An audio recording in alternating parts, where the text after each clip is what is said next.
안녕하세요. 헛다리 수학의 과외방쌤 박쌤입니다. 우리 초등학교 5학년 학생 여러분들 너무 반갑습니다. 제가 이번 시간부터 각 단원별로 아주 중요한 개념만을 여러분들에게 설명드리는 시간을 갖도록 하겠습니다.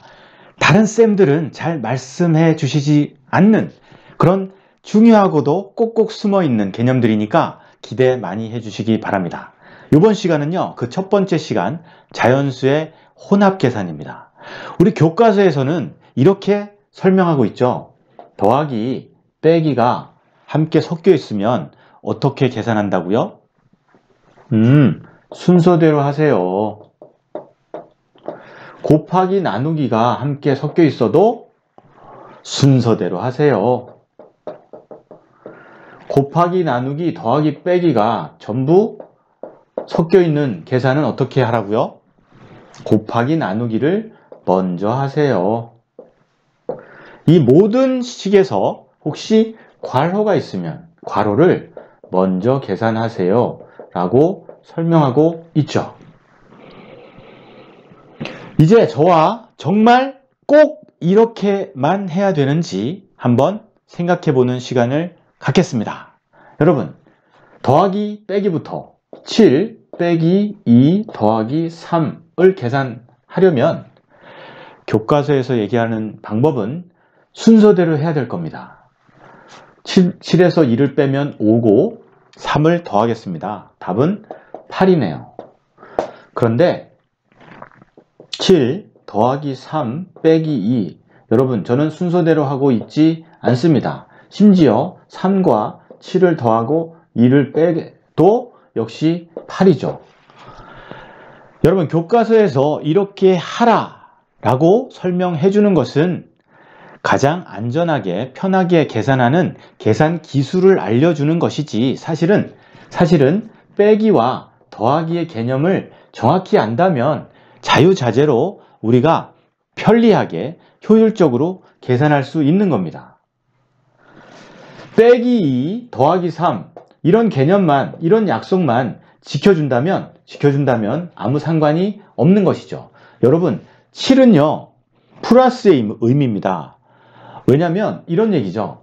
바구니 안에 지금 사과가 7개 있고 2개를 뺄 거고 3개를 더 집어넣을 거란 얘기죠. 그 얘기는 3개가 있는데 7개를 집어넣고 2개를 뺀 것과 그 값은 같아지는 겁니다. 그래서 더하기 빼기를 굳이 순서대로 할 필요는 없다. 그런데 교과서는 왜 이렇게 설명하고 있다고요? 아주 친절하게 틀리지 않도록 가장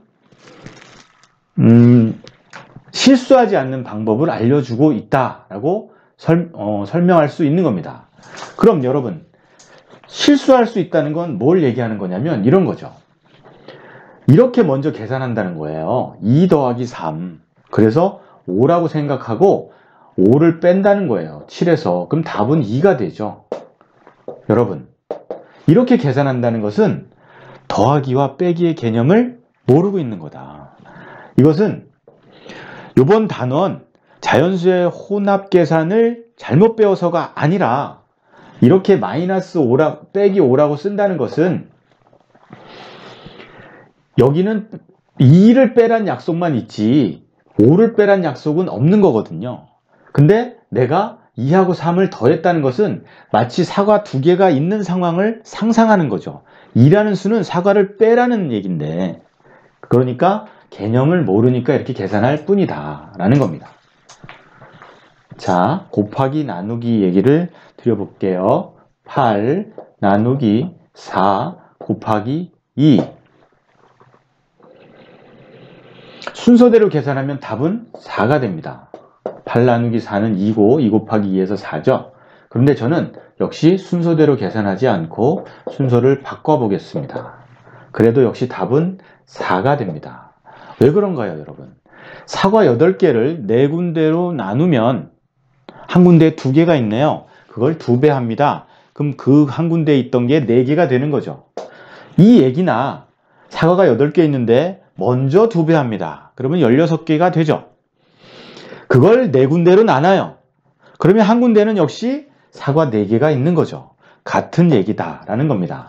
숫자 앞에 있는 사칙연산의 기호만 지켜주면 아무 문제 없이 그냥 동일한 결과가 나온다는 겁니다.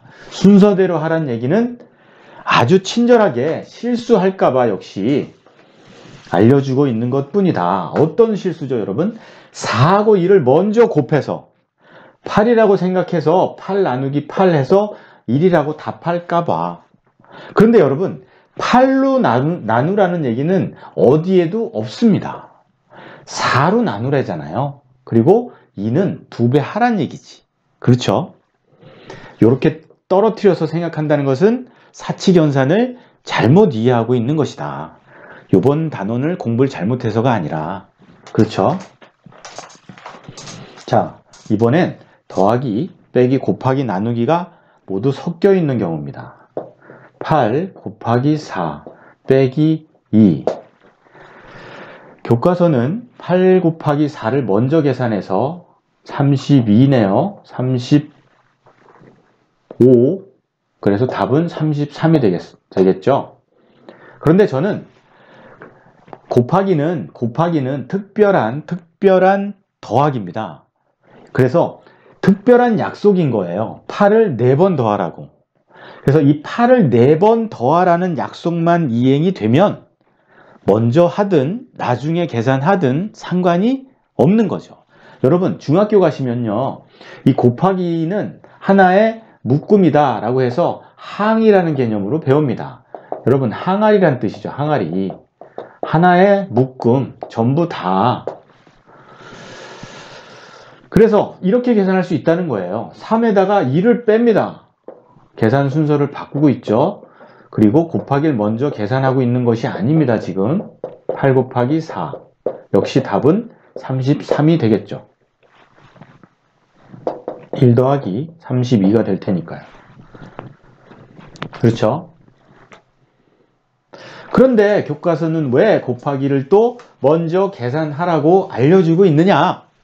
혹시 이런 실수를 할까봐 그러는 거예요. 3 더하기 8을 먼저 계산해서 11로 생각하고 곱하기 4를 할까봐. 그러면 44가 되고요, 여러분. 2를 빼면 42라는 엉뚱한 답이 나오게 되거든요. 하지만 이것은 이번 단원을 잘못 공부해서가 아니라 더하기와 곱하기에 대한 개념을 모르고 있기 때문에 이렇게 계산할 수 있는 거죠. 정확히 안다면 어디도 11을 4배 해라, 11을 4번 더하라는 얘기가 없다는 거예요. 여기는 없다는 것이다. 기본적인 개념으로 풀어내는 방법을 알려드리고 있는 겁니다. 여러분, 나누기도 마찬가지죠. 나누기도 빼기의 특별한 약속이니까 이 약속을 이행하면 나누기 4 하는데 8을 나누래잖아요. 4로. 8을 4로 나누려는데 혹시 이렇게 계산할까봐 11 나누기 4로 11을 4로 나누라는 얘기는 여기 전혀 없다. 나누기는 먼저 계산해야 되는 대상이 아니라 하나의 묶음, 역시 항으로 생각하시면 됩니다. 꼭 이 약속을 이행해라. 당연한 얘기죠. 8을 4로 나누래잖아요. 그렇죠? 그 약속을 이행하면 된다. 그걸 꼭 일찍 해야 되는 건 아니다. 먼저 해야 되는 건 아니다. 라는 말씀을 드리는 겁니다. 자, 이 모든 계산에서 여러분, 괄호가 있을 때는 괄호를 또 먼저 계산하라고 얘기하고 있는데, 사실 괄호의 의미는 먼저의 의미가 아니라 항의 개념이에요. 한 덩어리로 봐라. 묶어놨죠, 여러분. 하나로 보란 얘기예요. 예를 들면 4 곱하기 2 더하기 3 나누기 2라는 계산을 할 때 있어서 괄호를 먼저 계산하면요, 5가 되네요. 4, 5, 20 나누기 2 해서 10이 됩니다. 그런데 저는 그렇게 괄호를 먼저 계산하지 않고 4 나누기 2 하면 되는 거죠. 그리고 이 숫자를 하나로 보는 겁니다. 하나로. 그럼 이 숫자 앞에 곱하기가 돼 있잖아요. 그러니까 이 숫자는 뭔가를 곱하면 되는 겁니다. 2 더하기 3 이렇게.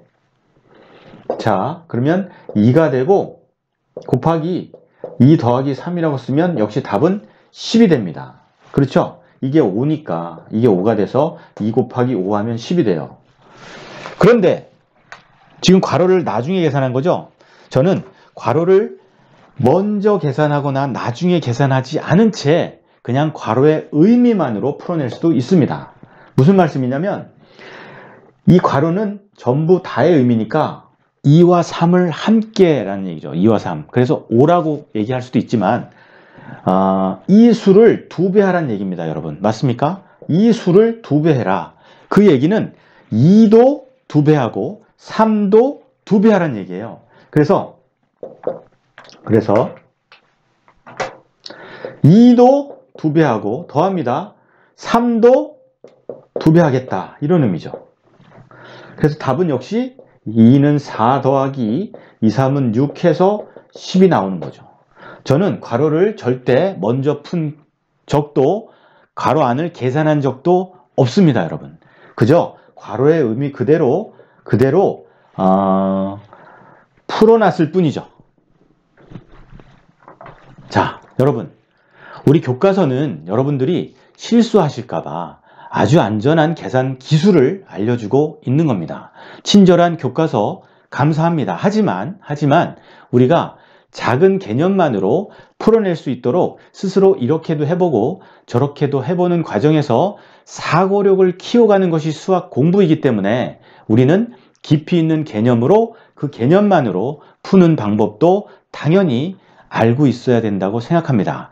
그렇게 공부를 하셔야, 이렇게 공부를 하셔야 수학이 재미가 생기고 나중에 중고등학교 가서도 잘하실 수 있는 기본 자세가 만들어지는 거거든요. 여러분, 다음 단원 약수와 배수 아주 중요한 단원이죠. 다음 단원에서 뵙는 걸로 하고 이만 마치도록 하겠습니다. 너무 수고하셨습니다. 감사합니다.